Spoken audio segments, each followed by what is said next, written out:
The Library of Lost Letters. Chapter 1. The Library. Sophia was a dreamer, a young woman who spent her days between the dusty shelves of Albright's library, an old but beautiful building nestled in a quiet corner of town. She worked there part-time, shelving books and reorganizing collections, and she loved every second of it. Sophia adored the smell of old paper and the quiet serenity of the place. It was her escape from the busyness of the world outside. One crisp autumn day, while putting away a stack of returned books, she noticed a small, yellowed envelope sticking out from one of the shelves. It was worn and fragile, with "To the one who finds this" scrawled on the front.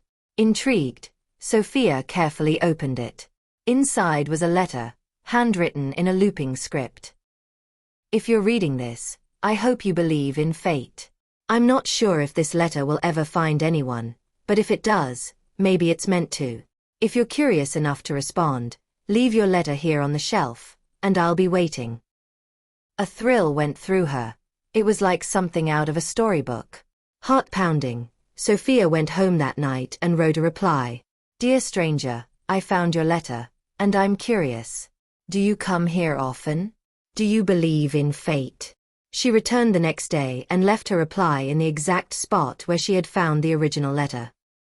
Chapter 2. The Stranger in the Library. The next few days were filled with anticipation, and just when Sophia was starting to think her note had been ignored, she discovered another letter in the same place. It read, "Dear reader, I do believe in fate. Or maybe I just believe in little things that make life magical. I come here to the library on Tuesday and Thursday afternoons. Maybe one day we'll meet." For weeks, the two exchanged letters, asking each other questions about life, dreams, and love, building a picture of each other through written words. She learned he loved rainy days and reading philosophy, and he discovered her passion for poetry and her dream of traveling to Paris. She looked forward to the days when she would find a new letter, eagerly reading each response as though it were a gift. But they had never met.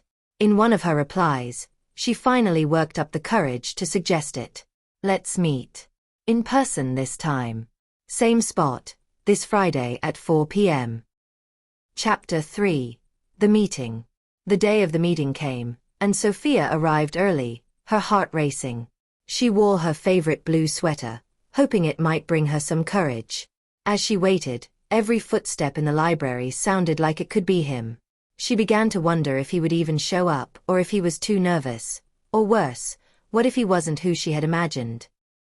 Then, just as she was starting to doubt, a tall figure appeared, clutching an old book with a slightly nervous look in his eyes.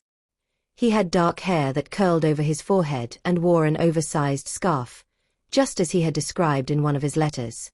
They locked eyes, and he smiled, looking a little shy but incredibly warm. "Are you?" she began, her voice wavering. "I'm Alex." He replied, a soft smile breaking through. "And you are Sophia, the poet who loves rainy days." The library seemed to blur around them as they fell into an easy conversation, laughing over their written words and the little secrets they had shared. They ended the evening walking under the orange-lit street lamps of the park nearby, talking until it was too late to ignore the chill in the air. Chapter 4. A Love Written in Letters. Sophia and Alex continued to meet, exploring the town's hidden nooks and laughing over their favorite novels. Their love grew quietly, rooted in the letters that had first brought them together. They would always return to the library, sometimes leaving letters for each other just for fun, hiding them in their favorite books. Years later, when they married, they left a special letter in the same spot they had found each other's. It was addressed to "the one who believes in fate," hoping that someday, another dreamer might discover it and begin a story of their own.